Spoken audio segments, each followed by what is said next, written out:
We now on the GoPro, and we have the Rode Video Micro attached to it, and I have the same problem with GoPro actually, insofar as stabilization is concerned. It's fine with shakes and it seems okay with up and down, but you need to keep that horizontal. So I use the same rig for both. Basically it's just a little miniature tripod and an angle bracket with a microphone on top, and that helps me keep a horizontal, a straight horizon basically. So yeah, those are the only problems. Apart from that, I thought the footage coming out of the Sony CX450, there's a duck on the lake.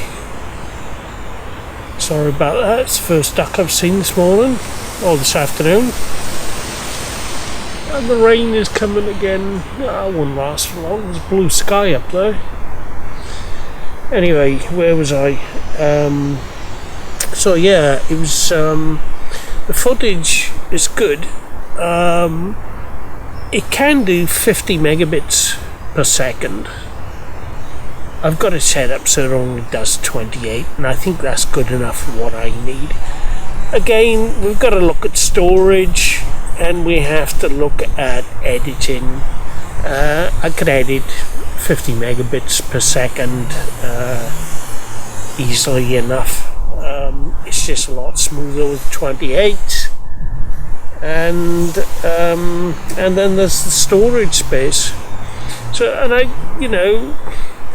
don't think you're getting that much more quality for your money. I mean, by the time it gets up onto YouTube, it's about HD video. Well, last I read, it was encoded at 15 megabits per second. So by the time it goes through all the editing and that, I've seen people say they export at 35. But I don't know. I really don't know on that one. If it's only being displayed 15 megabits per second. I suppose the argument is that there's more detail there, so that when YouTube gets its compression on there, there's more detail there in the first place. Whereas if you compress a lot out, YouTube's compression may be adding on top of yours. I suppose there might be some sense in that. I don't really know. I'll do some tests one day. Yeah, so the pluses for the Sony were the fact you can zoom, the fact you've got good image quality coming out of it,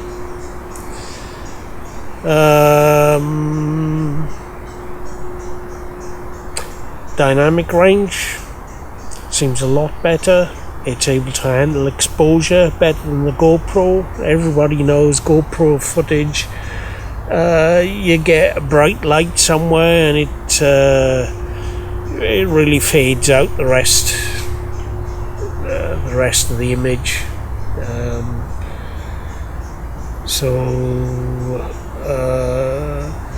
And you walk into shade on the GoPro It takes itself a little while to adjust. Like I say, if there's any light on in that shade at all, sometimes it just doesn't. It seems to have a very low dynamic range. Tiny little sensor, I suppose. It's good for what it is. Good lighting, you get a good sharp picture. You can zoom with the GoPro, but you have to stop, and then you have to manually zoom in by, you know, on the back of the screen by stretching your fingers apart, kind of thing, and then start again. You know, start recording again. You don't have to do that with the Sony. The other thing about the Sony is that it does a flip around screen, so you can just flip it around and see what you're filming. The other thing about it is that it has, well, what they call a wide angle lens. So it's 25mm, so it is wide angle. It could be wider. Would be nice if it was wider. I'm getting a red light flashing at me, so I think I'm running out of batteries. And that's the other thing, is that it has better battery life than the GoPro. Downside is it's not water resistant. And stabilization is probably not as good as the GoPro. Okay, that's a wrap, because batteries are about to die.